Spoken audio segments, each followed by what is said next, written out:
Alors, là aussi, ça va être une des grandes sagas de l'été, j'imagine. Yes. Il y a des gens aussi qui vont découvrir cette émission bizarre, on peut le dire comme ça. Louis, non, mais c'est vrai, parce que beaucoup de gens te découvrent. T'écoutes sur Internet aussi, c'est une émission atypique, en tout cas, on peut dire. C'est vrai. On parle de choses un peu atypiques, tout ce qui est phénomènes paranormaux, évidemment. Ouais. Alors, les aventuriers de l'étrange, tout cet été, ce sera à partir de cette heure-ci jusqu'à 23h. Samedi uniquement. Donc, demain dimanche, nobody, personne. Tu vois, tout le monde le samedi. Donc samedi. Tout le monde le samedi, 3 heures d'émission en revanche. Ça nous permettra d'aborder, comme ce soir, 2 gros dossiers ou faire 2 heures, témoignages ensuite pendant 1 heure. Enfin, tu vois, des choses assez conséquentes. De toute façon, tout au long de cet été, on lâche pas la barre, on tient bon le bateau et ça va voguer dans des univers très particuliers. Là, je vous emmène au Portugal, tout à fait début du 21e siècle au Portugal, à Fatima, à 3 enfants totalement analphabètes, des bergers, est apparue la Vierge. C'est devenu. J'ai l'impression que tu parlais de ma famille au début, mais non, c'était pas ça. Non, pas du tout. Et à partir de ce moment-là, Fatima est un des plus grands lieux de pèlerinage marial, comme Lourdes, au même titre que Lourdes, Jean-Paul II y est allé, etc. Enfin, c'est quand même un très haut lieu de pèlerinage. On va revenir sur ces apparitions. Alors, la Vierge est apparue à ses 3 enfants, aux voyants, c'est voyants dans le sens ils ont vu la Vierge. Donc, à ces 3 voyants, 2 sont décédés très rapidement après, emportés par une grippe espagnole, une petite fille et un petit garçon. Lucia, qui a échappé à la grippe espagnole, est morte en 2005, il n'y a pas longtemps, à l'âge de 105 ans, je crois, si mes souvenirs sont exacts. Donc, elle a vécu vraiment très vieux, très vieille, et elle est devenue nonne après ces apparitions. Oui, tout à fait. Et la Vierge aurait confié 3 prophéties, 3 secrets à Lucia. Les 2 premiers ont été révélés. Le 3e ne l'a jamais été. Jamais. Pourquoi ? Elle n'a pas voulu ? Disons qu'elle l'a confié à un évêque, lequel évêque l'a mis sous un pli, donc l'a envoyé au pape. Je veux dire, elle est pas morte avec son secret. Non, du tout. Il l'a envoyé au pape. Le pape de cette époque-là l'a eu entre les mains, l'a lu et ne l'a jamais divulgué. D'accord. Jamais. Aucun pape l'a divulgué. Le seul pouvoir pour qu'on connaisse le secret, c'est qu'un pape décide un jour de... Voilà, exactement, de le révéler. Alors là, évidemment, Alors, ce soir, tu aiguises notre curiosité. On va ouvrir le dossier, tu t'en doutes. Toi, tu connais le secret, évidemment. Évidemment, je connais. D'ailleurs, j'y vais tout de suite. Et tu vas nous le donner sur Sud Radio. Mais l'invité que je vais avoir, Daniel Costel en l'occurrence, réalisateur de documentaires, écrivain, lui va nous faire approcher de très près de ce secret, si ce n'est peut-être le dévoiler. Eh ben voilà, le décor est planté, vous l'avez compris, ce sont les aventuriers de l'étrange tout au long de l'été, donc le samedi soir. Vous y participez également, c'est sur Sud Radio. Bonne soirée à tous. Étrange été, la saga fantastique de l'été. Les dossiers les plus incroyables des aventuriers de l'étrange. Avec Louis Bénédy, sur Sud Radio. Bonsoir et bienvenue dans cet étrange été, tout au long de cette période estivale. Vous le savez, nous nous retrouverons à ce nouvel horaire, chaque samedi de 20h à 23h. Ce soir, nous allons aborder 2 sujets durant la première partie. J'en discutais avec Benoît Cosset à l'instant. Nous irons donc au Portugal, à Fatima. La Vierge est apparue à 3 enfants là-bas au début du XXe siècle. Lucia dos Santos et ses 2 cousins. Jacinta ou Jacinta et Francisco. Au cours de la dernière apparition, la Vierge aurait livré 3 prophéties à Lucia. Daniel Costel, bonsoir. Bonsoir. Vous êtes auteur de plusieurs ouvrages historiques, vous êtes aussi réalisateur de plusieurs documentaires pour la télévision, et vous venez de publier un livre intitulé Apparition de Fatima, c'est sorti aux éditions Presse du Châtelet, un livre qui est accompagné d'un DVD. Votre film donc tourné sur les lieux historiques, c'est un film qui est projeté à Fatima, je crois encore actuellement même. Ah tout à fait, il y a une salle spéciale dans laquelle on projette ce film. Alors vous voyez, il y a 5 millions de personnes qui viennent, 5 millions de pèlerins qui viennent chaque année à Fatima. Une bonne partie voit ce film, donc vous pouvez imaginer... C'est un best-seller. L'incroyable audience qu'a eu ce film. Oui, tout à fait. Nous allons donc en parler ensemble jusqu'à 21h30, heure à laquelle j'aborderai un 2e dossier, la théorie du complot. Les gouvernements nous cachent-ils quelque chose concernant les ovnis ou les extraterrestres? Nous parlerons de cette idée très répandue parmi les amateurs et spécialistes du dossier ovni avec Pierre Lagrange, qui vient de publier un ouvrage intitulé OVNI, ce qu'ils ne veulent pas que vous sachiez. C'est paru aux éditions Presse du Châtelet. Il a le même éditeur que vous, Daniel Costel. Peut-être l'avez-vous croisé dans les couloirs de la maison d'édition, sans doute, non? Je ne sais pas, peut-être, effectivement, oui. En tout cas, vous aurez tous les deux, je pense, un échange tout à fait intéressant, puisque sans rien dévoiler, vous avez quelque chose à nous dire à propos du dossier OVNI, puisque vous êtes également un spécialiste de l'aéronautisme.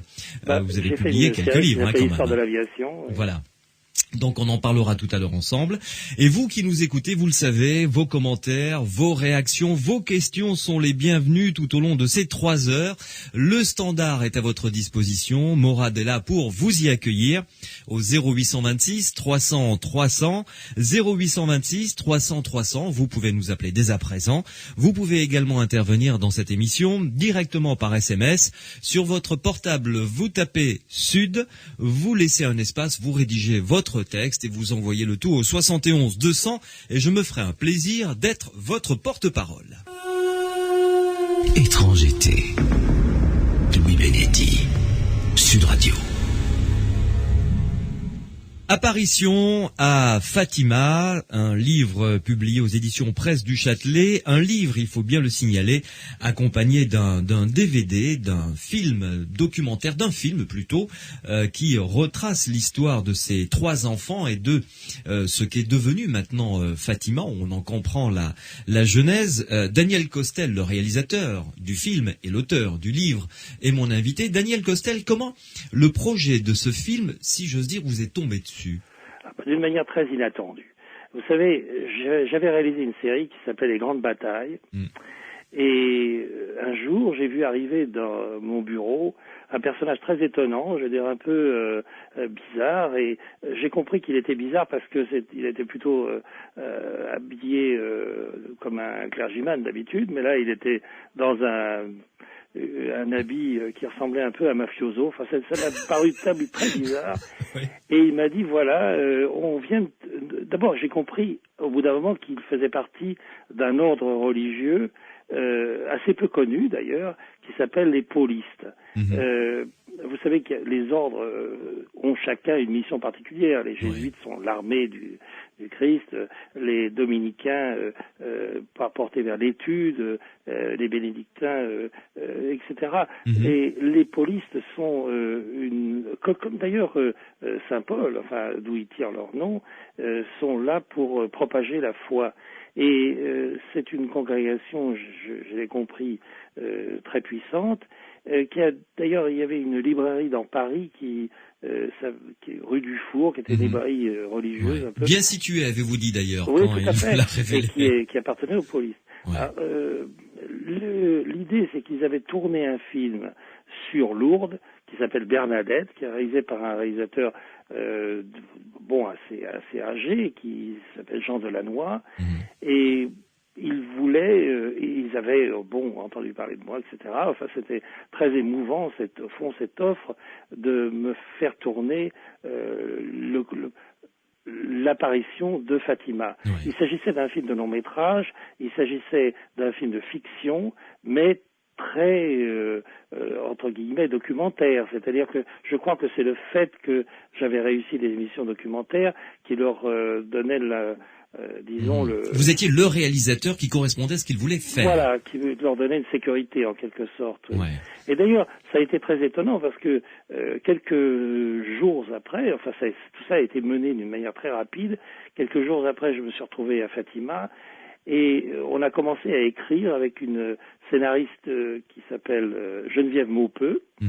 Qui est vraiment formidable, et on a écrit, et au bout d'un moment, le père Pasquale, qui était notre guide, notre conseiller historique, etc., nous a dit, vous avez très bien écrit, c'est très bien ce que vous avez fait, mais enfin, on va montrer votre scénario à Sœur Lucia.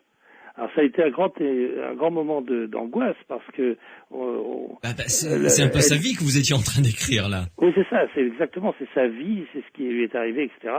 Et au bout de quelques semaines, nous avons reçu une réponse disant tout est parfait sauf quelques détails qui jusque-là avaient échappé aux historiens. Enfin, tout c'est une histoire, si vous voulez, très inattendue de ma vie. J'ai plutôt une carrière de télévision. Enfin, vous savez, la dernière émission que j'ai faite, c'était La traque des nazis, ou dans l'intimité d'Hitler sur TF1 il y a pas longtemps. Ouais. Donc, j'étais pas immédiatement porté. D'ailleurs, on m'a jamais demandé, à aucun moment, si j'étais catholique, d'ailleurs, entre parenthèses. Alors, c'est la question que j'allais vous poser, parce que avant de parler de la documentation sur laquelle vous êtes basé pour écrire, vous y avez répondu partiellement, on va y revenir.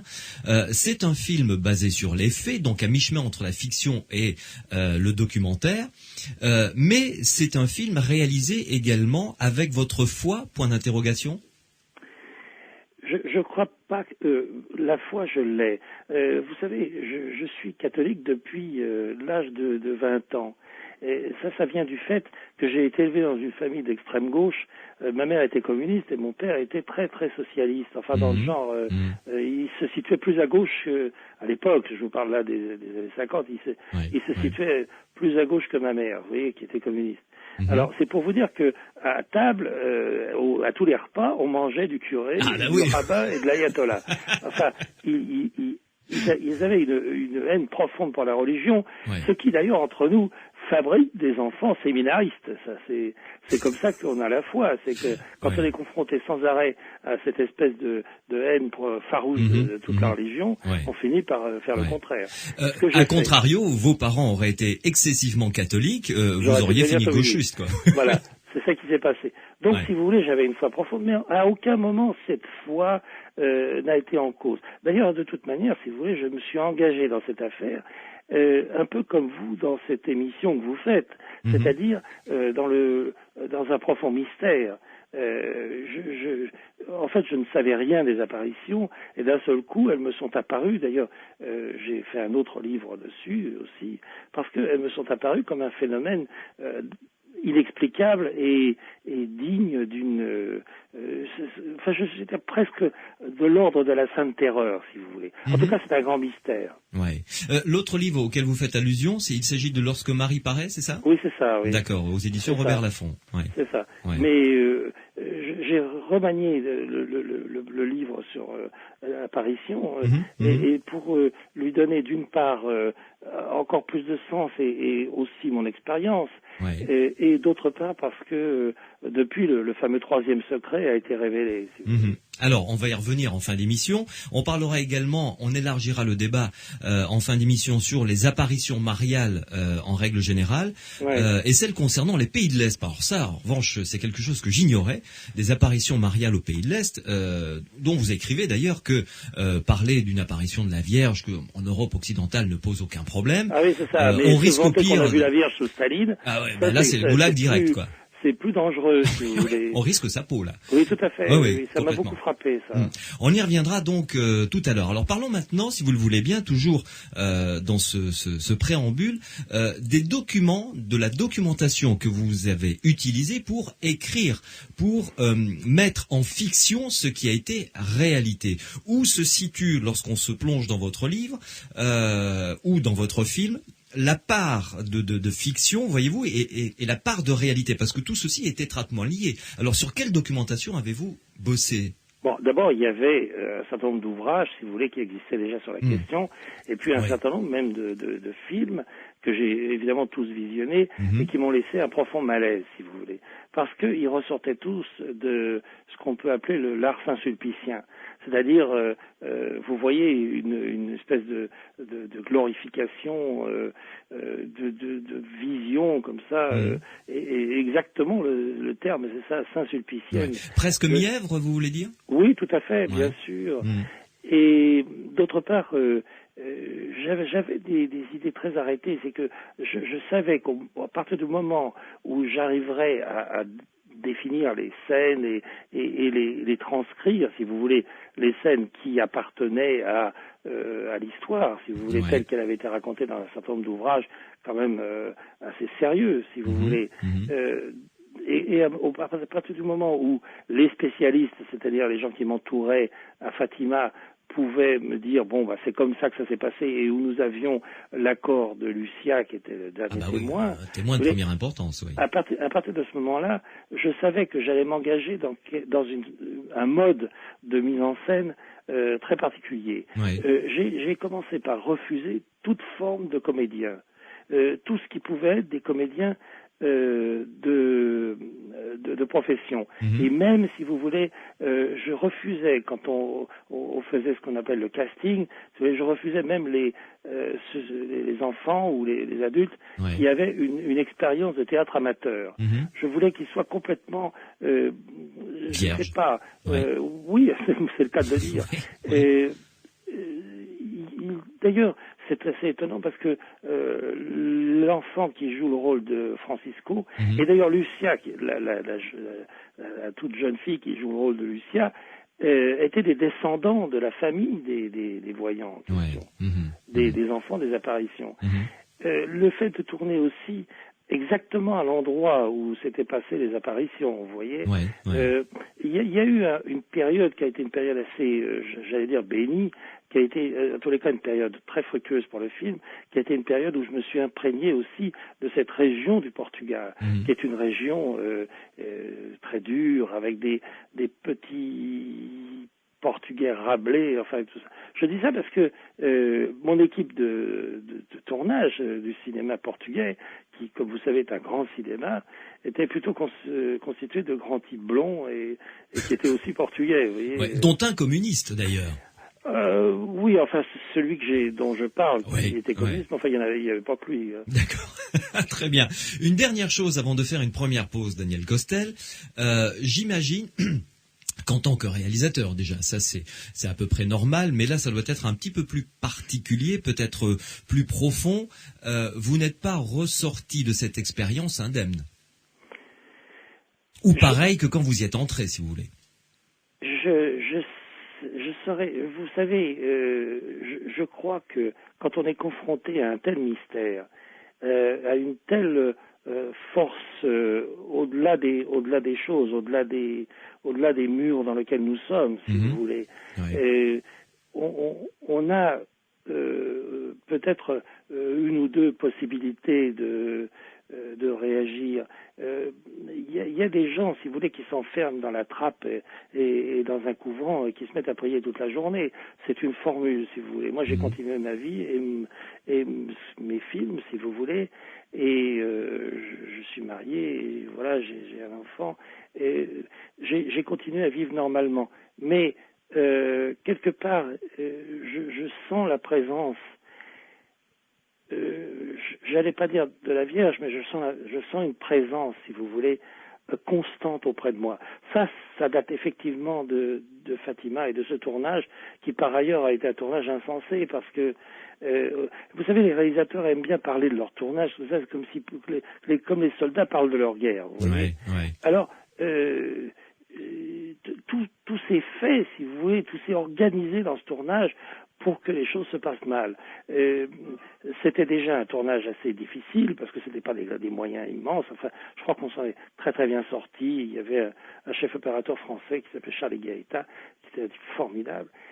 Mais la direction d'acteurs n'a pas dû être évidente non plus, vu que c'était tous des non-acteurs. Ça, justement, je veux dire.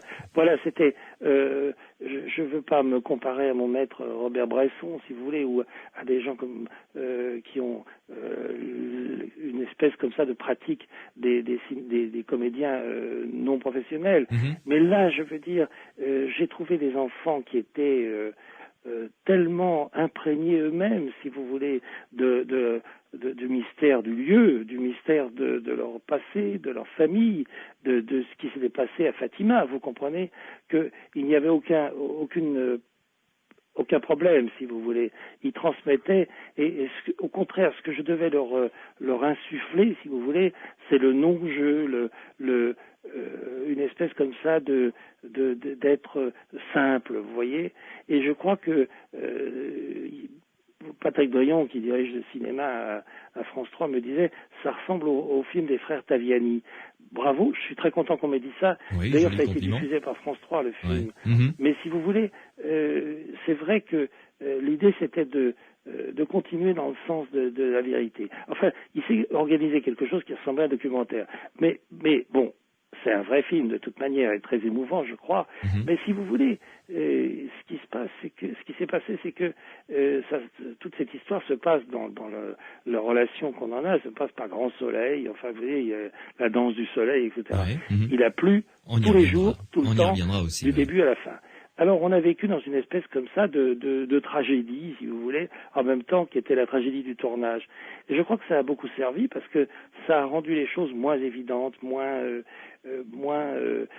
faciles entre guillemets, quoi. Mm-hmm. Ça nous a, on en a bavé comme tout le monde, quoi, y compris les enfants, quoi. Ouais, et ça vous a apporté, je comprends maintenant que vous me parlez de la météo, ça a participé à vous apporter une belle lumière aussi. Voilà, c'est en fait, on a tourné pendant les éclaircies. Voilà, ouais. Ça explique cette lumière tout à fait particulière. Comme ça de fièvre et tout ça. Ouais. Vous savez, je trouve que je vais vous citer quelqu'un parce que je trouve quand même l'action de Jean-Daniel Belfond, qui est l'éditeur à la fois des Presses du Châtelet et des éditions de l'Archipel, qui installe ses films à l'intérieur de ses livres. Enfin, ça fait quelque chose qui est vraiment je crois une merveille. Enfin, je trouve que c'est lui qui a inventé finalement cette idée. Je veux dire, c'est formidable. Daniel Costel, vous restez avec nous. Nous allons entrer juste après cette première pause dans le vif du sujet, si j'ose dire, dans l'aspect historique, dans les portraits de ces trois enfants, ces trois voyants. Vous allez nous décrire le contexte historique et sociologique du Portugal à l'aube comme ça de ce XXe siècle, pendant la première guerre mondiale, 14-18. Et puis nous déroulerons comme ça ce dossier jusqu'à, vous nous l'avez dit de toute façon au début de cette émission, le troisième secret de Fatima, ou la troisième prophétie de la Vierge, qui s'est déroulée donc à Fatima. Tout de suite.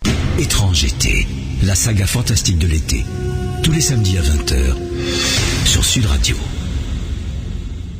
Apparition à Fatima, c'est le titre du livre qui me sert de base pour cette première partie de l'émission, un livre et un film écrit et réalisé par Daniel Costel, qui est mon invité. Daniel Costel, entrons dans l'histoire proprement dite, avant de nous présenter les trois enfants, Francisco, Jacinta, c'est comme ça que l'on dit, hein, Jacinta. Oui. Et Lucia, le contexte historique, décrivez-nous un petit peu ce village, leur vie du Portugal à cette époque-là. D'abord, il faut dire que le Portugal est en guerre contre l'Allemagne et que dans le nord de la France, les Portugais vont à la fois se couvrir de gloire, comme on dit, mais aussi vivre un véritable massacre, la bataille de la Dyle. Et c'est un climat de profonde misère qui règne au Portugal, et en même temps, le Portugal est un pays, à l'époque, j'allais dire déchristianisé. C'est un pays de gauche, violemment opposé à tout ce qui a été, au fond, le fondement de tout ce qui était autour de la péninsule ibérique, c'est-à-dire Dieu. Enfin, c'est le début de la grande révolution portugaise qui va se terminer un peu plus tard, mais pour le moment, on est en plein dedans. Si vous voulez, les apparitions ne se passent pas dans un climat qui est un climat de religiosité et de mondieuserie, pas du tout. Au contraire, c'est un climat de misère dû à la guerre, c'est un climat de fatigue aussi. 1917, c'est terrible, vous savez, c'est une des années les pires de la guerre, c'est l'année des mutineries, etc. Enfin, c'est un contexte qui est un contexte extrêmement dur. C'est une région très dure, c'est la région de la montagne du centre du Portugal, et c'est un contexte historique assez violent. En tout cas, anti-chrétien, ça c'est clair. Ouais. Et dans quel contexte vivent ces enfants ? Vous savez, la petite maison portugaise est centrée autour de la grande cheminée, dans laquelle d'ailleurs on vit. C'est pas seulement on fait cuire on se réchauffe, mais il fait tellement froid dans cette partie du Portugal. Enfin, moi je vous parle d'un tournage qui a eu lieu à la fin de l'été, qui était, on avait froid du matin au soir. C'est un endroit épouvantablement froid, et ils vivent dans leur tous recroquevillés, dans leur cheminée. C'est assez étonnant de voir ça, de reconstituer ça. J'avais pas tout à fait compris, si vous voulez. J'ai eu beaucoup de mal à comprendre comment ils fonctionnaient. Et là, ils ont sur l'âtre, si vous voulez, il y a une grande soupière, si vous voulez, qui bout là-dedans, et on met, comme dans tous les pays pauvres, une espèce de potée, un mélange de tout. Enfin, ils n'ont pas grand-chose à manger, et ils vivent dans un climat de pauvreté, peut-être pas forcément de misère. Ce sont des gens nobles. Enfin, j'ai une passion personnelle pour le peuple portugais, enfin pour les Portugais, et je trouve que c'est des gens intéressants, assez solides, assez droits et beaux, je veux dire. Ouais. Et c'est dans ce contexte que ces trois enfants, si vous voulez, dès qu'ils ont l'âge à peu près de tenir debout, commencent à garder les chèvres, et les moutons. Et les moutons en l'occurrence, oui. Alors, procédons maintenant à la description des trois voyants. Je vais vous demander de nous brosser le portrait de chacun d'eux, ce que vous avez évidemment fait en tant qu'auteur et surtout réalisateur. Il a fallu que vous vous imprégniez du personnage, de la personnalité de ces trois enfants pour les restituer au plus juste. Commençons par le garçon Francisco. Oui, Francisco, c'est un petit enfant assez simple, qui a une foi simple et touchante, si vous voulez. Jacinta est une petite fille tourmentée et dont la foi n'est pas simple. Elle est profonde et douloureuse, vous voyez. Lucia, elle, est une bonne grosse fille solide. Si on voulait analyser, si vous voulez, la rencontre de ces trois tempéraments très différents, on pourrait dire qu'ils se complètent d'une manière admirable.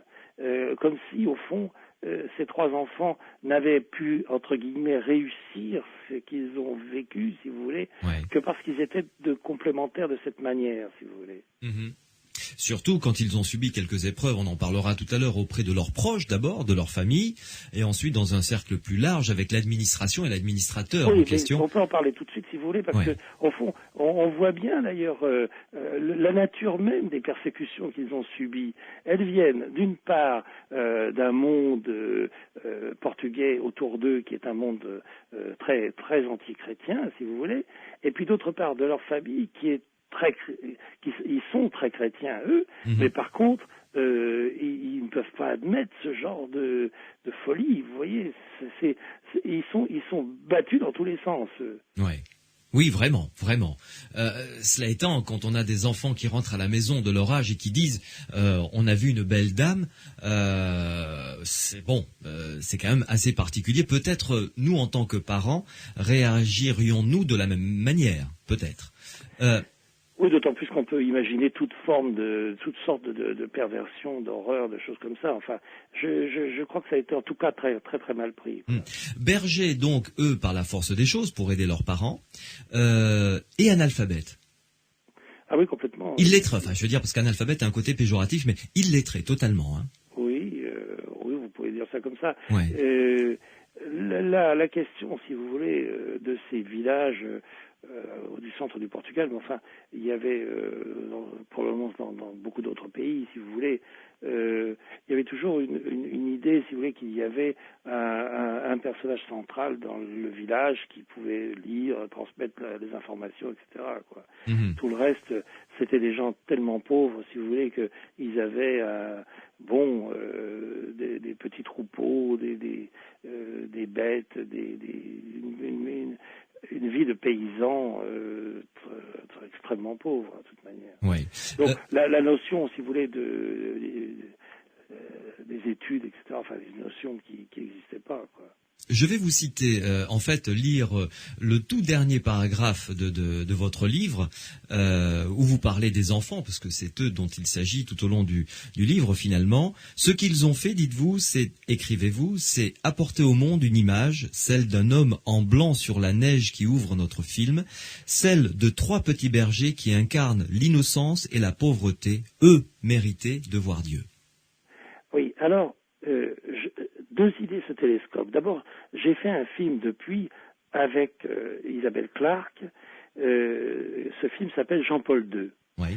Et Jean-Paul II, nous avons fait pour France 3, est un film qui s'ouvre par la vision de Jean-Paul II qui est en blanc dans la neige et qui est l'image, en fait, pour moi, ineffaçable de Jean-Paul II. Mm-hmm. Le rapport que nous avons trouvé entre Jean-Paul II et Fatima est aussi très très important, si vous voulez. C'est un rapport, il est venu évidemment plusieurs fois à Fatima, il a pensé et il a dit que Fatima l'avait sauvé quand il a été victime d'un attentat. Donc, dans cette phrase de mon livre, je mélange, si vous voulez, à la fin du livre, ces deux idées. En ce qui concerne, si vous voulez, les raisons, parce que c'est là où on arrive, de pourquoi ces enfants ont vu... alors, si vous voulez, on va se poser la question de savoir ce qu'ils ont vu exactement. Ça, je crois que c'est le fondamental et que c'est au centre, si vous voulez, de ce débat de ce soir, si vous voulez. C'est qu'ont-ils vu exactement? Mais en tous les cas, s'ils ont vu quelque chose, eh bien, je ne suis pas sûr que c'est parce qu'ils étaient illettrés ou parce qu'ils étaient innocents. Il y a vous savez, le vent souffle où il veut. Ce qui veut dire, quand c'est dit dans l'Évangile, le vent souffle où il veut, cela veut dire que ça peut être vous, comme ça peut être vos auditeurs, vous voyez, qui peuvent effectivement se trouver confrontés un jour avec l'apparition. C'est-à-dire ce que pour moi est une apparition, ce que j'ai cru comprendre de tout ça, si vous voulez. Donc, nous pouvons tous être confrontés. Mais c'est vrai que ces 3 enfants ont à la fois une sorte de... ils sont complémentaires, c'est-à-dire qu'ils s'aident les uns chacun aide l'autre, si vous voulez. Et d'autre part, ils ont une disponibilité d'esprit. Ils sont ouverts d'une manière que nous n'atteindrons peut-être jamais nous-mêmes, vous comprenez? Oui. Nous sommes perdus dans notre monde, qui est un monde dur, beaucoup plus dur d'ailleurs, à mon avis, que la montagne du Portugal, à l'époque, et qui est un monde violent, rapide, pollué, enfin, et voilà. C'est pour ça qu'effectivement, ils ont peut-être été choisis. Je crois que tout le monde peut être choisi. C'est ça le sens de le vent souffle où il veut. Mais je crois aussi que eux ont été particulièrement, comme beaucoup d'autres voyants, d'ailleurs dans d'autres apparitions, vous savez qu'il y en a eu plusieurs centaines. Je ne sais pas si vous voulez qu'on rentre dans le sujet. Un petit peu, voilà, qu'est-ce qu'ils ont vu et comment est-ce que cela s'est passé? Voilà. Moi, pour comprendre ce qu'ils avaient vu, je suis allé interviewer un aveugle de naissance. Et je sais, il savait ce qu'était une automobile, n'est-ce pas, puisqu'il avait lu à la fois des descriptions du monde dans lequel il vivait, et puis des descriptions historiques. Enfin, tout ça, c'est grâce à l'écriture braille. N'empêche que il vous verrait d'un seul coup, il serait mis en présence, cet aveugle. Je voulais lui poser la question de savoir ce qui passerait si d'un seul coup il pouvait voir pendant quelques instants. Eh bien, c'est vrai qu'il aurait du mal à identifier ce qui est autour de lui. Les voyants, c'est ce que j'appelle la parabole de l'aveugle. Les voyants ont été mis en contact avec quelque chose, j'emploie exprès ces mots, quelque chose de surnaturel. si je peux exprimer ce qu'est Dieu, si j'ose dire ça, je pense que c'est l'amour. Alors, cet amour, comment est-ce qu'il peut se traduire, si vous voulez? Qu'est-ce qu'ils ont vu? Ils ont vu quelque chose de fulgurant. Alors, appelez ça l'amour, le bien absolu. Tout ça, ce sont des idées qui sont abstraites, mais je pourrais les assimiler à une sorte de fulgurance, mais une fulgurance qui n'est pas seulement lumineuse, qui n'est pas seulement une vision d'une lumière, si vous voulez. Ouais. On pourrait imaginer ça, mais on pourrait imaginer aussi quelque chose qui les enveloppe complètement, qui est aussi une sorte un parfum ou une douceur, quelque chose d'inimaginable. Comment ces enfants pouvaient-ils traduire la vision de ce monde surnaturel autour de nous qu'ils avaient traversé, comme s'ils avaient traversé le miroir, vous comprenez? Comment pouvaient-ils le traduire? Eh bien, ce qu'ils connaissaient de mieux au monde, ce qui était pour eux l'expression même de la bonté, c'est la Vierge Marie, telle qu'elle apparaît dans une église, c'est-à-dire avec sa grande robe bleue ou blanche et son air angélique et ses yeux qui représentent pour les enfants le comble du bonheur. La mère, la vision de la mère, peut être aussi une vision de punition, d'éducation, de surveillance. C'est le rôle des mères. Tandis que la Vierge Marie, elle représente le bien absolu. Je crois qu'ils ont traduit cette fulgurance sous forme de Vierge Marie. Et je crois que tous les voyants des 257 ou je ne sais pas quoi apparitions qui ont eu lieu dans le monde ont traduit une fulgurance par la Vierge Marie, qui se rapproche dans notre inconscient et dans notre connaissance de la religion, comme le symbole même de la bonté et de la chaleur, si vous voulez. Alors, je crois que c'est ça qui est le fond du problème. Si vous voulez, je peux vous lire, si vous aviez 2 minutes, je pourrais vous lire d'ailleurs un passage de mon livre, parce que je l'ai regardé tout à l'heure et je me suis dit, au fond, je crois que c'est pas, si vous voulez, une sorte de navette spatiale divine, c'est pas ça l'apparition de la Vierge. Ça a probablement jamais existé. Nos petits bergers de Fatima ont-ils assisté à une descente du ciel de la Vierge? J'en doute. Ce qui leur est arrivé, me semble-t-il, est beaucoup plus étrange, plus profond et plus bouleversant. Voyez? Et je crois que ce qu'ils ont vu, c'est quelque chose qui nous entoure. Je pense que la Vierge est assise à côté de vous dans votre studio, elle est à côté de moi dans cette pièce, et elle est Dieu qui nous entoure. Je comprends votre discours, je l'entends parfaitement, mais vous n'aviez pas cette idée lorsque vous avez commencé à écrire le scénario. Vous y êtes arrivé, vous avez approché ça petit à petit. Attendez, attention, ça c'est arrivé quand j'ai écrit le livre et que j'ai encore une fois approfondi. Ce qui est arrivé, c'est que je n'avais pas à me lancer dans ce genre d'analyse. J'avais à raconter une histoire. Qu'est-ce qu'ils ont vu qu'est-ce qu'ils ont dit quand ils sont revenus chez eux, les enfants? Ils ont dit, on a vu la Vierge. Alors, elle a dit comment elle était. Alors, elle était au-dessus d'un buisson, elle était vêtue de bleu, elle avait un regard merveilleux, etc. Bon, je veux dire, ça, c'est, à mon avis, la moindre des choses qu'il faut montrer quand on fait un film. C'est-à-dire exactement ce qu'ils ont vu. Après, si vous voulez, on peut écrire des livres, on peut faire des débats, on peut en parler comme nous le faisons ce soir. Mais alors, racontez-nous la montée en puissance de cette ferveur, parce que au début, il n'y avait que ces 3 enfants. Ensuite, ils étaient plusieurs milliers à se presser derrière ces 3 mêmes enfants jusqu'à la dernière apparition et ce fameux soleil qui danse dont on parlera tout à l'heure.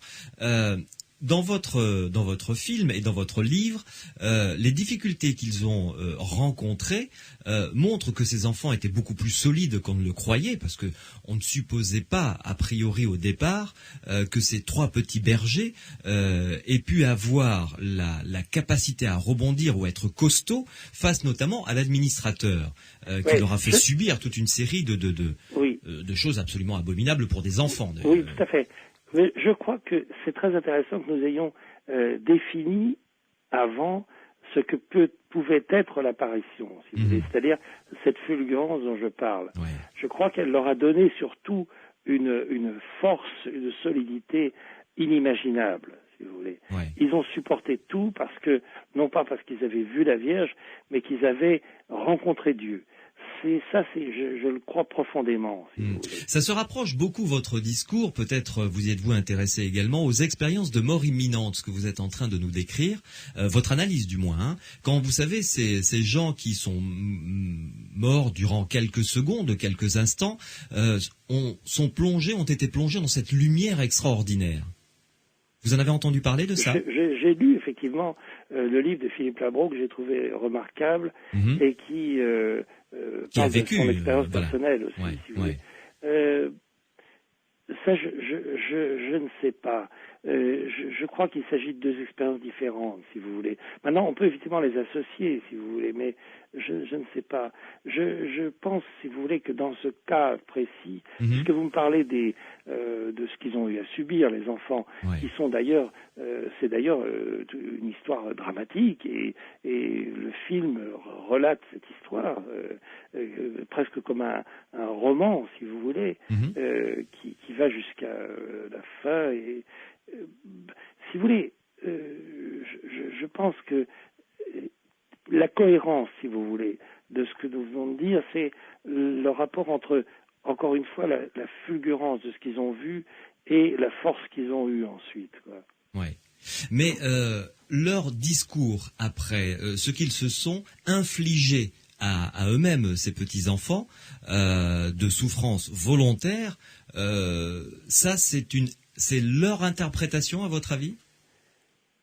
Non, je crois que c'est tout à fait vrai. Ça correspond un peu à ce que nous disions tout à l'heure à propos de la trappe. C'est-à-dire que quand vous avez rencontré Dieu, si vous voulez, alors vous avez plusieurs hypothèses de vie. Vous avez une hypothèse qui est de vous enfermer dans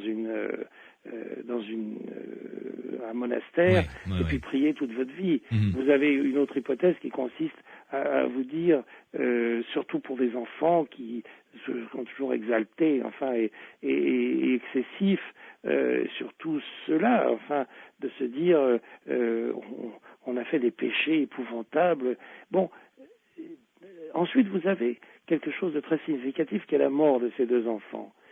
Ils n'ont pas été sur ce chemin de la mort, si vous voulez, autrement qu'en se disant nous allons retrouver la Vierge. Vous voyez, c'est l'idée. Il y a une sorte de grande symbolique dans ce qui est arrivé, si vous voulez. On ne peut pas non plus croire en Dieu, si vous voulez, en refusant le fait de mourir. Bon, mourir est obligatoire, si vous voulez. Des 5 milliards d'êtres humains qui vivent actuellement sur cette planète, aucun n'en échappera, ça c'est clair. Donc, il faut vivre avec, si j'ose dire. Eh bien, l'idée de croire en Dieu est une idée qui rend cette mort, je veux dire, qui la relativise en tout cas. D'ailleurs, c'est probablement aussi une des grandes, c'est une des grandes données de la religion. Hein. Ouais. Daniel Costel, une pause et on se retrouve dans quelques instants pour évoquer également les prophéties qu'a recueillies Lucia. Donc, vous nous direz lesquelles et on parlera évidemment de la 3e prophétie. À tout de suite. Étrange été. Louis Benetti, Sud Radio. Nous parlons du dossier des apparitions à Fatima, au Portugal, avec Daniel Costel, qui est mon invité ce soir, qui a été le réalisateur d'une fiction, d'un docu-fiction, comme l'on dit actuellement, qui s'intitule Apparition à Fatima, et l'auteur d'un livre paru aux éditions Presse du Châtelet, livre qui est vendu avec justement un DVD et ce film. Parlons des trois prophéties énoncées par la Vierge, donc à Lucia. Il n'y a que Lucia qui a entendu ces prophéties, hein, nous sommes d'accord. Oui, c'est assez complexe. Enfin, il y en avait un qui entendait mais qui voyait pas, Ouais. ou l'autre qui voyait mais qui n'entendait pas. Enfin, ça fait partie effectivement de la symbolique de ces trois personnes qui réussissent ensemble. Mais peut-être qu'elle est vraie. Enfin, je me suis contenté, si vous voulez, vous voyez, mon livre et mon film font partie d'un genre particulier qui s'appelle la relation. Il y a des romans, il y a des essais, il y a des films, il y a de l'histoire, mais la relation, c'est un autre genre. Ouais. On raconte une histoire comme elle s'est passée. Derrière, on peut dire des choses. Je suis avec vous, je vous connais un peu, vous m'avez appelé avant cette émission, et vous êtes chaleureux et un très bon intervieweur. Je vous dois véritablement la vérité en échange, n'est-ce pas? C'est très gentil à vous. Je ne suis pas certain de ces prophéties, parce que autant ces enfants ont été combattus par un univers politique de leur pays très hostile, n'est-ce pas? Autant ils ont été dans un premier temps combattus par leur famille et puis ensuite suivis par une quantité de pèlerins exaltés. Enfin, tout ça est en quelque sorte logique et normal et facile à exprimer. Et humain, oui. Mais après, je ne sais pas exactement quelle est la nature exacte. Je n'ai jamais vraiment su la nature exacte de ces prophéties et des trois secrets de Fatima. Je peux avoir, si vous voulez, une attitude... C'est pas le principal, selon vous? Non, pas du tout. Je pense que le principal, c'est de se rendre compte, comme je l'ai fait tout à l'heure, et comme je m'en suis, comme ça m'a pénétré, si vous voulez, après ce film, de me rendre compte que le monde de Dieu existe à côté de moi et que quelques êtres privilégiés ont pu d'un seul coup franchir cette barrière inimaginable, si vous voulez. Ça, c'est véritablement le sens du film et le sens du livre. Maintenant, en ce qui concerne les trois secrets, je pense que toute cette affaire a été à la fois combattue et probablement utilisée aussi. C'est-à-dire que c'est assez curieux quand même le sens de ces paroles.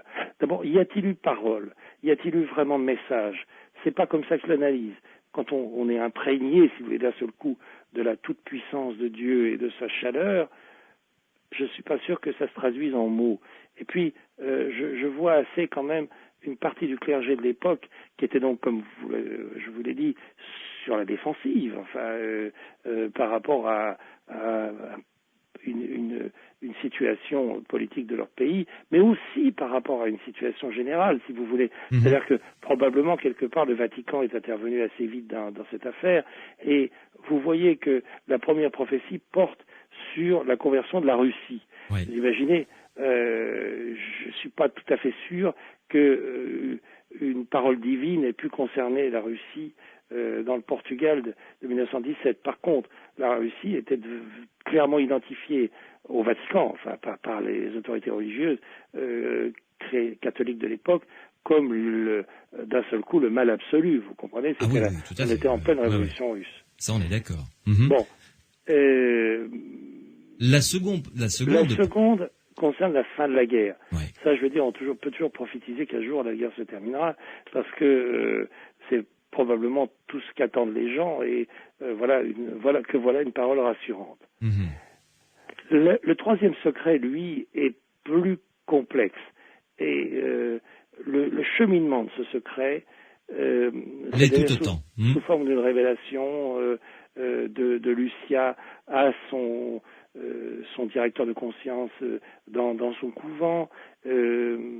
Elle elle dit des choses qui sont ensuite mises dans une enveloppe cachetée et qui sont ensuite transcrites et qui doivent être dites 20 ans plus tard ou 50 ans plus tard. Enfin, je ne sais pas, ça me paraît un mécanisme assez étrange, si vous voulez. Ouais. Bon, et puis alors il est question de l'arme nucléaire et de l'horreur de l'arme nucléaire. Tout ça, effectivement, me paraît un peu bizarre, si vous voulez. Je n'adhère pas à ça. J'adhère totalement à l'idée qu'il puisse y avoir le phénomène des apparitions vu sous une forme comme ça de transcendance, de beauté fulgurante, de contact avec le surnaturel.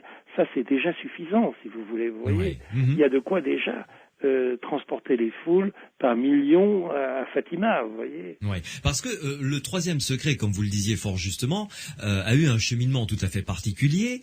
En 1957, donc l'enveloppe cachetée contenant ce fameux troisième secret de Fatima, déjà ça c'est le titre d'un roman, le troisième secret de Fatima, c'est déjà très évocateur, est remis au pape Pie XII. Ensuite, Lucie avait précisé qu'elle ne devait être ouverte que beaucoup plus tard, et c'est Jean XXIII donc qui a ouvert l'enveloppe et qui l'a lu en comité restreint, et semble-t-il, selon certains observateurs de cette époque-là, lorsque les cardinaux sont sortis du bureau de Jean XXIII après la lecture de cette prophétie, entre guillemets, ça allait pas fort. Ils avaient l'air très préoccupés avec le moral dans les chaussettes, si je puis me permettre. Nous sommes dans deux directions, si vous voulez. L'une est une direction que je sens très très forte, encore une fois, qui est cette idée de fulgurance, voilà. Ouais. Et puis une autre qui est, au fond, une histoire qui n'aura jamais probablement un mystère, si vous voulez, qui n'aura jamais probablement de solution. C'est tout à fait approprié à votre émission, n'est-ce pas? Oui. C'est le mystère, voilà. Je crois que cette situation, si vous voulez, est de nature à exciter l'imagination et l'intérêt des publics, vous voyez ce que je veux dire. Ouais. Et à bien éloigner finalement l'observateur de la richesse de cette histoire, qui est tout à fait ailleurs, comme vous le précisiez. Voilà, ça je ne sais pas. Ça je vous l'ai pas dit. Je ne pense pas que ça les éloigne. Au contraire, ça peut les attirer vers cette histoire. C'est-à-dire que quand vous commencez une histoire sous cette forme qui est carrément policière, si vous voulez, et dans laquelle il y a du secret, il y a une enquête, si vous voulez, il y a une révélation, eh bien, petit à petit, ça vous amène plus vers le mystère, le fond du mystère. Je crois au contraire que ça fait partie de ce cas-là, sinon d'un plan élaboré, du moins d'une conception, ma foi, très très porteuse de cette affaire. Vous voyez ce que je veux dire? Je pense que quand on voit mon film, on a envie d'en savoir plus long, alors on lit le livre, et puis ensuite on se dit, je vais continuer à regarder. Et bien petit à petit, on arrive vers le fond du problème, qui est effectivement Dieu, quoi. Alors, parlons maintenant, puisqu'on reste dans le cadre du mystère et que nous sommes dans les aventuriers de l'étrange, Daniel Costel, parlons un petit peu de ce qu'ont aperçu des milliers de personnes, à savoir ce soleil qui, selon ce qu'ont rapporté journalistes ou encore ceux et celles qui étaient présents, ce soleil qui danse, entre guillemets. Racontez-nous un petit peu ce qui s'est passé. D'abord, soyez le réalisateur, mais cette fois-ci plutôt conteur qu'avec l'œil rivé sur l'œil de la caméra. Soyez plutôt conteur et voyons ensemble ce qui a bien pu se passer.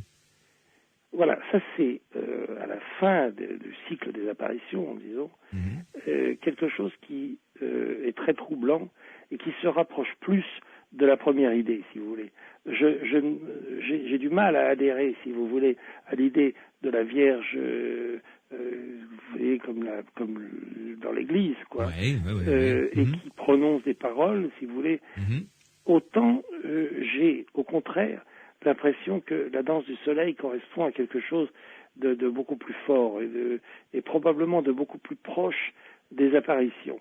L'idée, si vous voulez, vous voyez, au fur et à mesure des apparitions, entre mai et la fin des apparitions, donc pendant quelques mois, vous avez... 13 de chaque mois, oui. Oui, vous avez petit à petit la foule des pèlerins qui se rassemblent, enfin... Et qui grossit de mois en mois.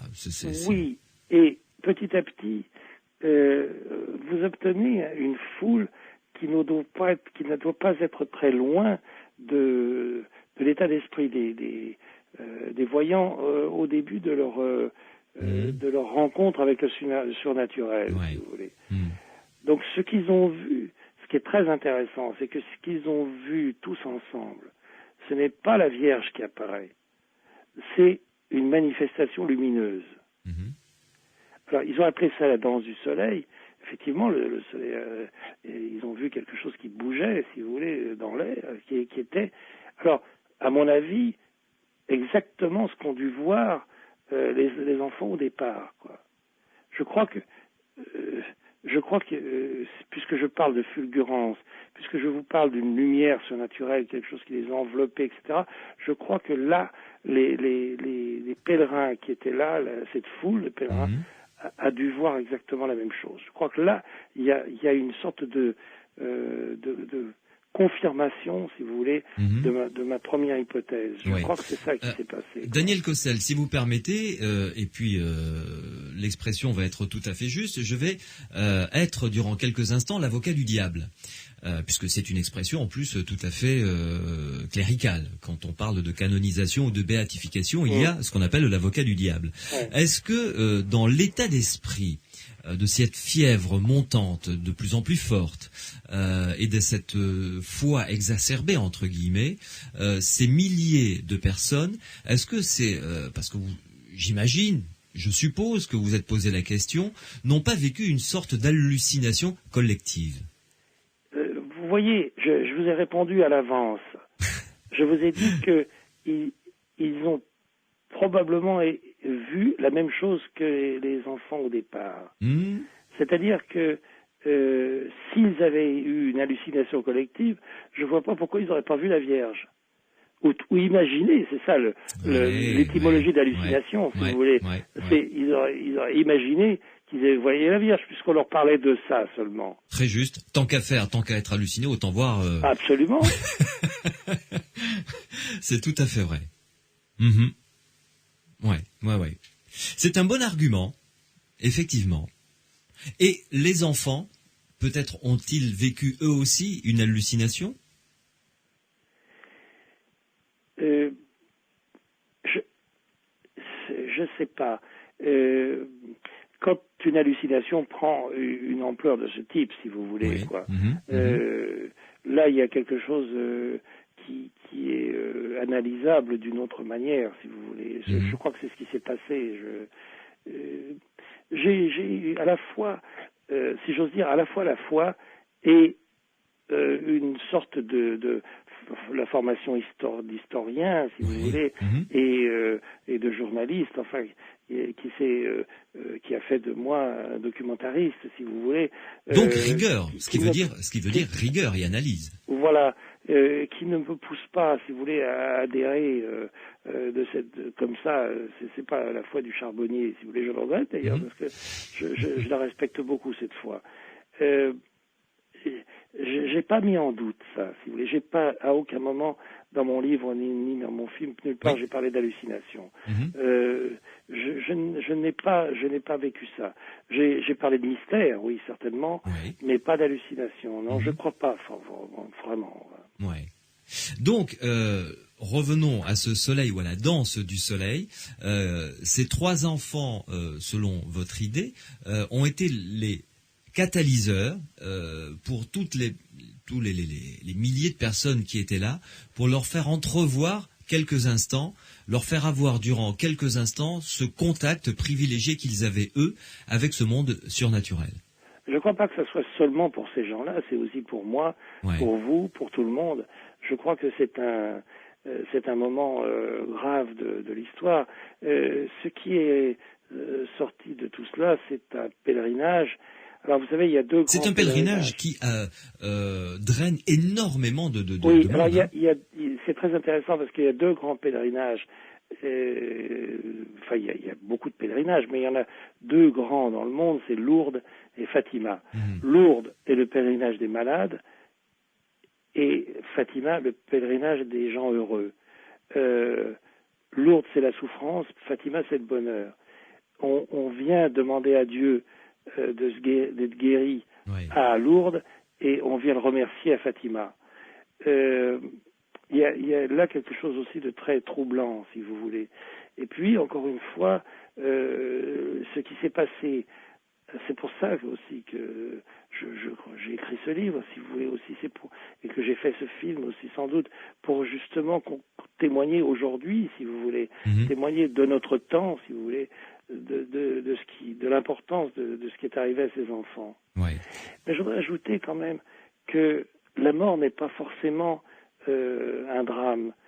Et les enfants ont rejoint ce qu'ils appellent la Vierge. Enfin, ils ont rejoint Dieu et le bonheur suprême, j'imagine, très vite après la guerre, n'est-ce pas, dans cette horrible épidémie de grippe espagnole, qui est en fait fondée sur la misère et sur la terrible née de la guerre, n'est-ce pas? C'est ça qui a fragilisé les populations. Il y a eu 20 millions de morts.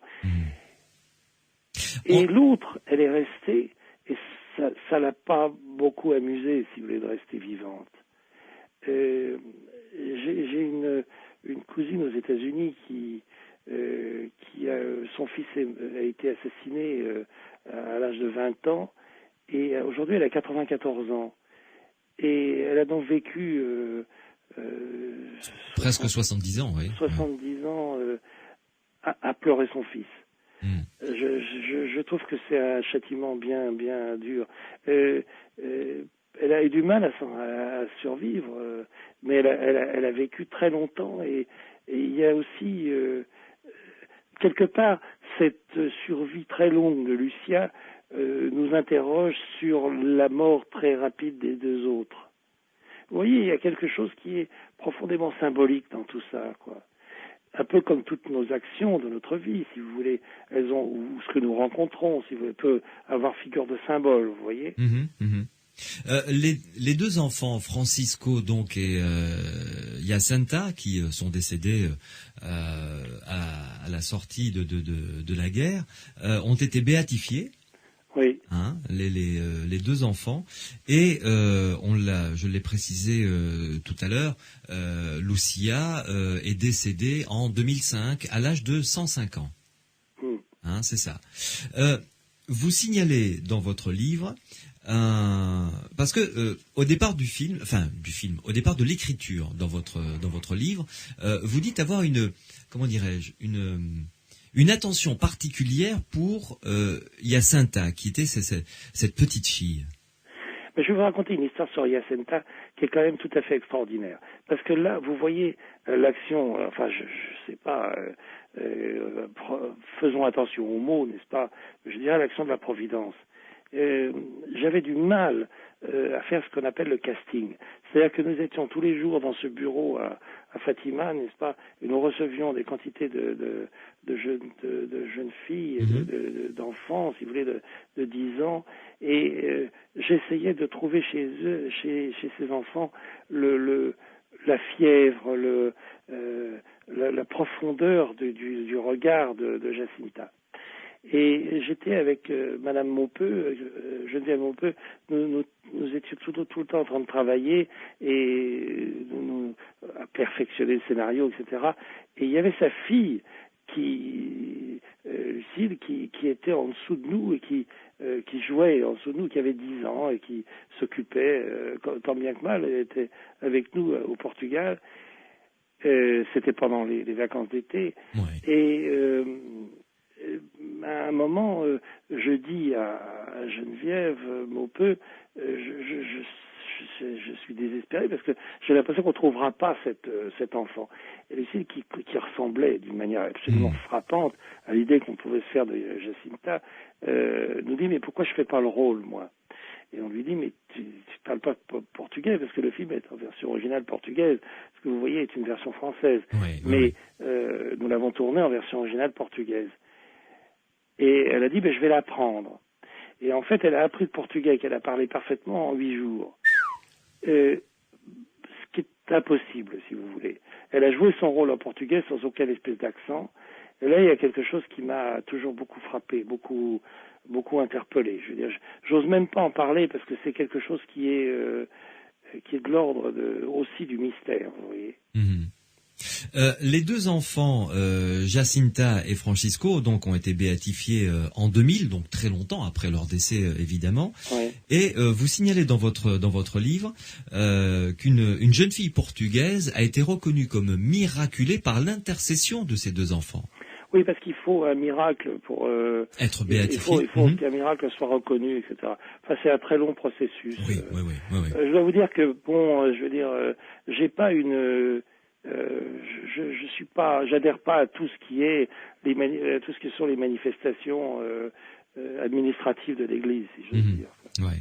Mais bon. Je suis un bon catholique, mais enfin un bon catholique.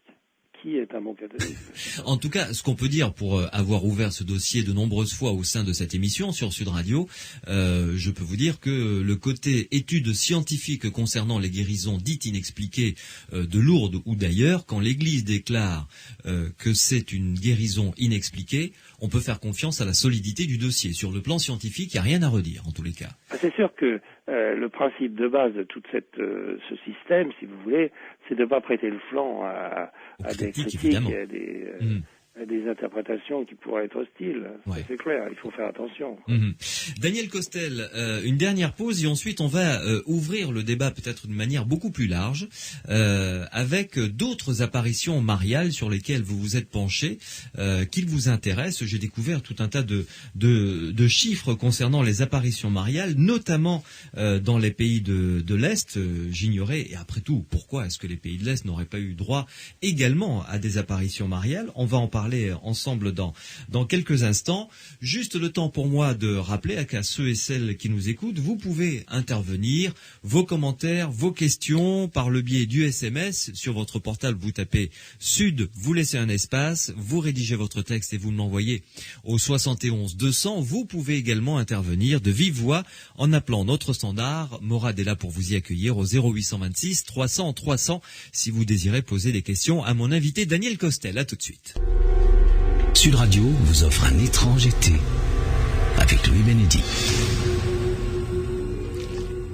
Nous parlons des apparitions à Fatima, au Portugal, bien entendu, avec un livre qui a ce même titre, Apparition à Fatima, paru aux éditions Presse du Châtelet. Avec ce livre, il y a un DVD réalisé par Daniel Costel, une fiction qui relate au plus proche de la vérité le parcours de ces trois enfants, Francisco, Jacinta et Lucia, qui ont été les trois enfants qui ont vu ces apparitions de la Vierge au Portugal. Donc Daniel Costel est mon invité. Je vous rappelle tout à l'heure que nous parlerons d'ovnis et d'extraterrestres. On changera de planète, si j'ose dire, pour rester dans la métaphore ovni, avec Pierre Lagrange, qui lui est l'auteur d'un bouquin intitulé OVNI, ce qu'ils ne veulent pas que vous sachiez. C'était également aux éditions Presse du Châtelet, et on n'a pas fait exprès de prendre deux livres des éditions Presse du Châtelet ce soir, absolument pas. Daniel Costel, vous êtes l'auteur également d'un livre, Lorsque Marie paraît, aux éditions Robert Laffont. Donc les apparitions mariales vous intéressent évidemment, et vous vous êtes penché sur d'autres apparitions mariales. Vous les avez même comptabilisées. Ça fait l'objet d'un petit chapitre à la fin de votre livre, et vous écrivez. On signale aussi des apparitions au Mexique. Donc là, on se dit oui, pourquoi pas. C'est très catholique au Mexique. Sont une ferveur effectivement très forte, mais également en Algérie, en Chine, en Égypte, au Liban, en Afrique noire et en URSS. Comment avez-vous eu vent de ces différentes apparitions, qui ne sont peut-être pas reconnues par l'Église catholique du reste? Oui, il y a une forme de reconnaissance, si vous voulez, en tous les cas de comptabilisation. Ouais. Il y a effectivement quand on a préparé ce livre avec un garçon qui s'appelle Georges Vert, on a retrouvé effectivement des trucs très très curieux en Roumanie, en Lituanie, en Russie, en Tchécoslovaquie, en Ukraine. Enfin, encore que l'Ukraine, c'est un pays très religieux. Ouais. Mais enfin, vous voyez, le fait que ça arrive là et qu'on ait des références là-dessus montre effectivement que des gens qui se sont manifestés, des gens qui avaient vu la Vierge, ils n'ont pas dû être très bien reçus par le KGB. Je veux dire, c'est quand même, c'est bizarre. Ça. Ouais. C'est très bizarre. De toute manière, vous savez, puisque c'est le titre de votre émission, je veux dire, tout ça est de l'ordre du mystère. Je veux dire, on n'a pas fini d'ailleurs d'analyser, de regarder. Ce qui m'intéresserait aussi, c'est de voir un peu comment votre public réagit sur tout ça, parce que au fond, voilà une enquête que on peut mener sans cesse. Je veux dire, à la fois dans ces pays, dans ces aussi chez nous, si vous voulez, sur ces centaines d'apparitions, si vous voulez. Quand vous dites centaines d'apparitions, vous voulez dire par là que ce phénomène est finalement très fréquent, beaucoup plus fréquent qu'on ne le croit? Pas vraiment, puisque là il s'agit pratiquement sur. Je crois que nous avons essayé de remonter à quoi, 2 siècles. Enfin, c'est sur deux siècles, quoi. Ça fait pas. Oui, ça fait quand même beaucoup de manifestations, mais ce qui tendrait, si vous voulez, à confirmer ma première interprétation, c'est-à-dire que c'est vrai que à partir du moment où il y a eu beaucoup d'apparitions, on a tendance à penser qu'il peut y avoir comme ça une espèce de passage dans l'autre monde, si j'ose dire, quoi. C'est exactement comme les expériences de mort. De mort imminente. De mort imminente, oui, vous savez. Finalement, vous voyez, il y a une espèce comme ça de sentiment on a pu avoir la preuve, en quelque sorte, qu'il existait un monde dans lequel nous baignons. Je ne sais pas, même pas un monde parallèle, qu'il y a un monde dans lequel nous sommes aussi, vous voyez. Je crois que tout ça nous amène à la même conclusion, à la même rencontre avec ce qu'on appelle, faute de mieux, le surnaturel, quoi. Donc, si je suis bien votre... C'est nous d'ailleurs qui sommes surnaturels. C'est ce que disent les soufis, vous savez. Ils disent que nous rêvons notre monde et que, en fait, quand on va mourir, on va se réveiller dans l'autre. C'est très joli. Ça doit être pas très loin de ce que disent aussi les aborigènes en Australie, éventuellement, en parlant de relations comme ça entre le rêve et la réalité. Nous rêvons notre vie et nous allons nous réveiller dans la vraie vie. C'est ce que disent les soufis, oui. Ouais. Donc, si je pousse votre raisonnement jusqu'au bout, finalement, Daniel Costel, c'est que ceux qui ont vécu des apparitions, qu'ils appellent ça... selon le nom qu'ils donnent à leur divinité, à leur dieu, quelle qu'elle soit, c'est peut-être tout simplement cette espèce ils ont eu la possibilité à un moment de passer de l'autre côté durant quelques instants. Et ça, ce serait totalement universel. Certains peuvent l'appeler Allah, Dieu, la Vierge Marie, ou Quetzalcoatl, etc., etc. Je suis sûr de ça. Il leur donne une transcription, si vous voulez. Culturelle, évidemment. Une interprétation qui est à leur portée, si vous voulez. C'est assez, au fond, terrifiant aussi. Pourquoi ça, terrifiant ? Je sais pas, ça a quelque chose je sais pas.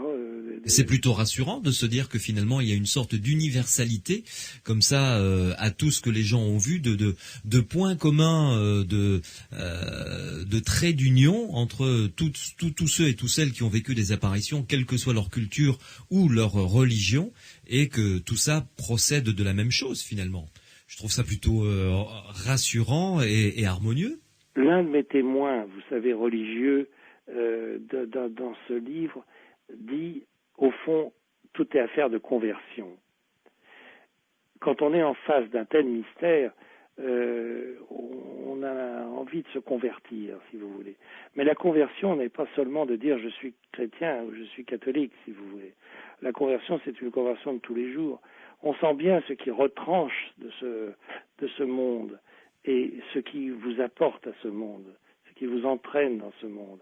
Ce qui vous entraîne, c'est le bien, et ce qui vous retranche, c'est le mal. Je suis intéressé depuis quelques années par le phénomène du nazisme. C'est pour ça que j'ai fait La traque des nazis, c'est pour ça que j'ai fait le film Eva Braun dans l'intimité d'Hitler. Cette étude du mal est très intéressante. Je crois que le mal, si j'ose dire, fait mieux comprendre ce qu'est le bien. Le nazisme est pour moi l'un des pires fléaux de l'humanité, un des moments, si vous voulez, où les hommes sont allés le plus loin dans le mal. Le mal absolu, si vous voulez. Et ils se sont retranchés complètement. Et voilà, ils ont probablement, les gens qui ont fait ça sont probablement, je ne sais pas dans quelle situation ils peuvent se trouver si longtemps après leur mort, si vous voulez, mais je ne pense pas qu'ils aient accès à cet autre monde. En quelque sorte, tout ce qui est dit dans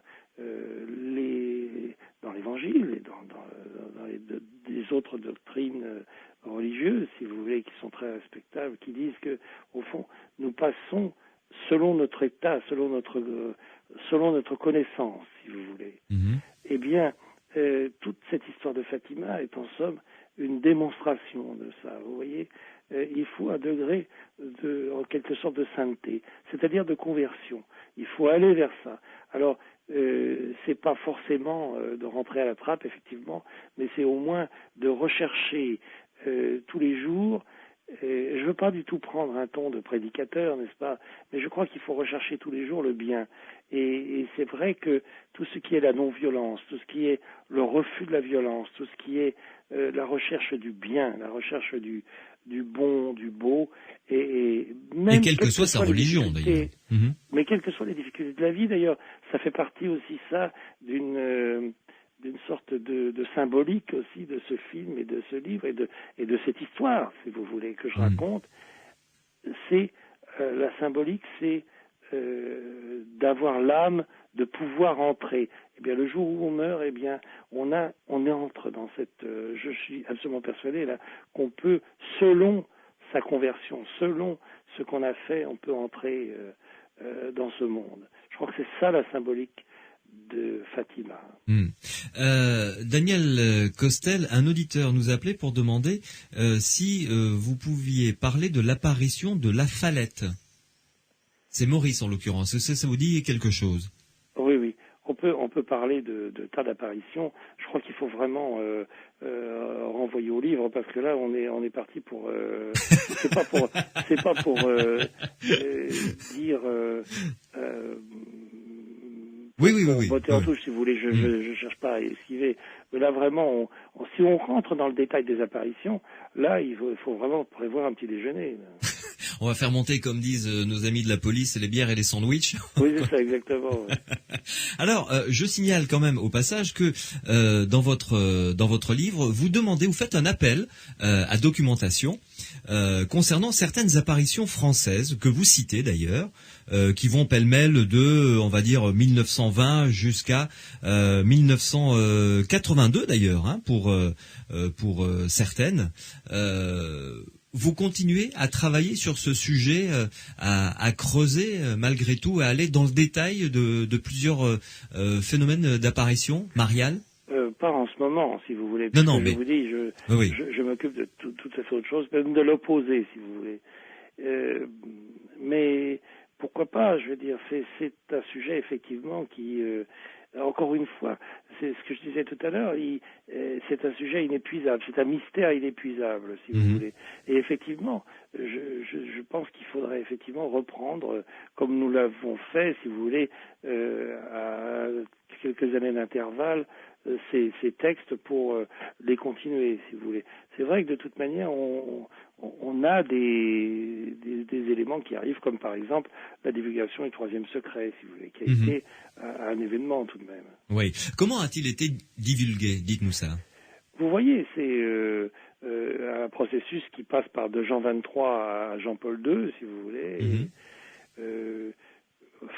Si vous voulez, il y a eu divulgation et non-divulgation. Enfin, c'est très compliqué. Là aussi, c'est un mécanisme qui ressemble un peu à celui de la béatification. Là. Ce que j'appelle un grand mécanisme administratif. Que vous ne portez pas dans votre cœur, hein. Ça n'emporte pas votre conviction, quoi. Ce n'est pas vers ça, si vous voulez, que je tends. Je pense que à la fois dans la religion musulmane, dans la religion juive et au fond, vous avez vu dans les religions, dans les aborigènes d'Australie, si vous voulez, il y a cette aspiration à j'essaie de trouver les mots exactement comme les petits bergers, si vous voulez. Il faut trouver le mot juste. Alors, on utilise des mots qu'on connaît, si vous voulez. J'allais pas dire la sainteté, mais la conversion, l'idée de pouvoir passer de l'autre côté, vous voyez. Ouais. Je ne suis pas sûr que qu'il y ait un cadre qui soit le cadre religieux et tout. Je trouve ça très bien et il y a pas de mais bon, il me semble que le cheminement intérieur est profond et doit être très une sorte d'élan de tous les jours, enfin d'élan profond, si vous voulez, et pas formel, mais vraiment de l'intérieur de soi, quoi. Daniel Costel, je rappelle le titre de votre livre, Apparition à Fatima, aux éditions Presse du Châtelet, avec le DVD qui est joint à ce livre. D'ailleurs, le DVD plus le livre, si je puis me permettre, c'est pas très excessif, hein, un petit peu moins de 23 € pour les deux. Ce qui est tout à fait abordable, ça ne vaut même pas le coup de s'en passer, comme dirait la publicité. Donc le film et le livre Apparition à Fatima aux éditions Presse du Châtelet. Je vais vous demander de rester avec nous encore quelques minutes, accueillir ensemble mon deuxième invité, Pierre Lagrange, qui va venir nous rejoindre juste après la pause pour que nous échangions ensemble quelques mots concernant les ovnis, puisque vous avez quelque chose à nous dire sur ce dossier, si vous le voulez bien. Merci. À tout de suite. Samedi soir, passez un étrange été avec Louis Bénédy. Les dossiers les plus incroyables des aventuriers de l'étrange. Sur Sud Radio.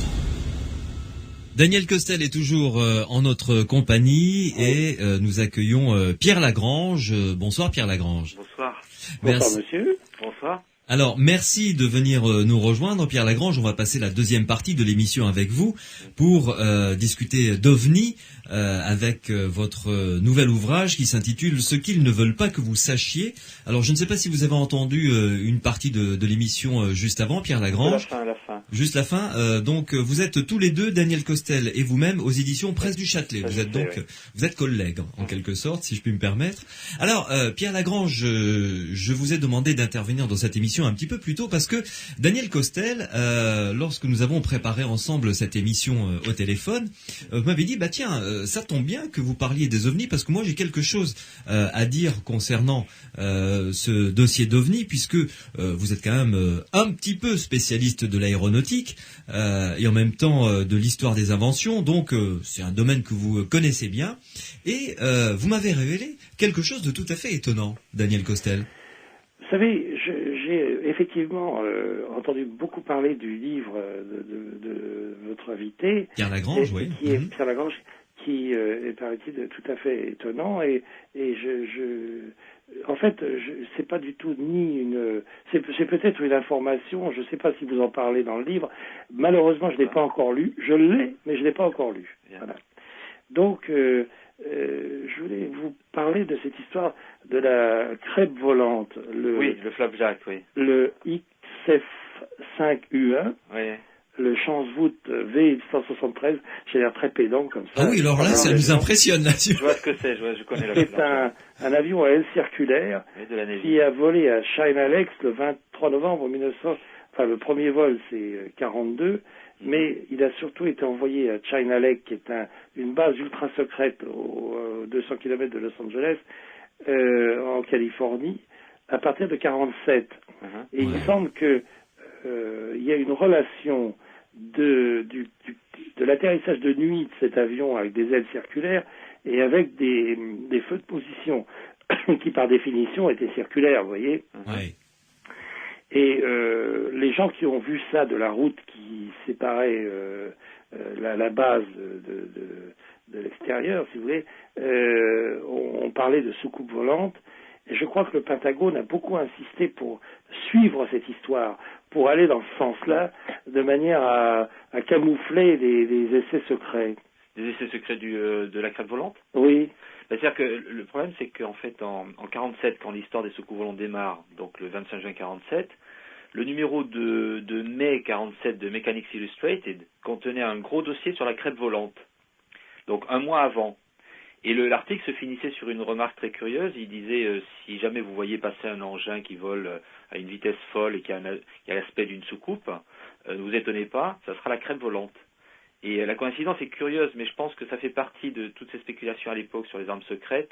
Et je ne suis pas sûr que cet appareil permette d'expliquer toutes les observations qu'il y a eu sur le territoire américain pendant l'été 47, loin de là.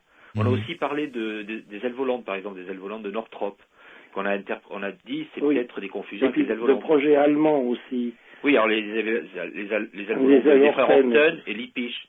Ça aussi, on supposait que les Russes avaient récupéré les savants allemands. Il y a eu toute une enquête qui a été faite d'ailleurs à la suite de l'histoire des soucoupes volantes. La base de Wright Field a lancé toute une enquête pour retrouver les frères Horten et les interroger. Mm-hmm. Donc il y a vraiment, en 47, l'hypothèse des armes secrètes est une hypothèse qui est très présente, mais de même qu'elle est restée très présente pendant toute l'histoire. Quand on parle d'OVNI en Belgique en 1989-90, on va soupçonner le F-117 américain. Ouais. Donc c'est une hypothèse qui revient tout le temps. Moi, ce dont je me rends compte pour avoir étudié de façon un peu détaillée les dossiers, notamment ceux de 47, c'est que on peut pas expliquer toutes les observations, c'est clair. Peut-être que des observations locales dans la région où sont testées les crêtes volantes ont donné lieu à des affaires où des gens ne savaient pas que cet engin existait. Mais dans d'autres situations, notamment l'observation d'Arnold ou autres, où on décrit 9 engins à la fois, c'est clair que c'est autre chose. Daniel Costel, lorsque on a discuté ensemble au téléphone de ce que vous alliez nous dire, on a évoqué ensemble une hypothèse de réflexion qui me semble intéressante et que j'ai envie de soumettre à Pierre Lagrange. Moi, je serais responsable de la communication de l'US Army à cette époque-là. Voulant protéger évidemment la confidentialité, on est en pleine Seconde Guerre mondiale, guerre froide évidemment, les deux blocs s'affrontent. Finalement, cette hypothèse de soucoupe volante m'arrangerait plutôt, comme ça camouflerait, le véritable objet des recherches. C'est une hypothèse, mais c'est plutôt à votre invité d'y répondre. Parce oui, que tout à fait. Ça m'intéresse beaucoup d'avoir son point de vue là.